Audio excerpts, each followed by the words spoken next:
دارم هدف دارم حضرت علی هر وقت یه نامی به مالکش می نوشت یه رو نوشت از روش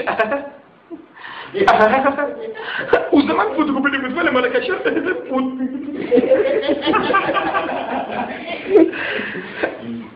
آقا یه روزی از خیابون رد می شدم یکی گفت ای قرائتی سلام علیکم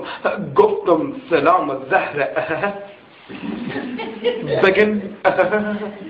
مار اینکه قرآن میخونه میگه تفسیر بکنه میگه که بخون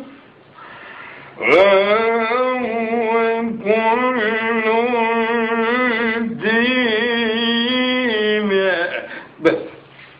آقا داری رابطه ما هدف دارم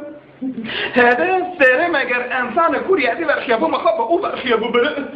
دستش بگیر بخون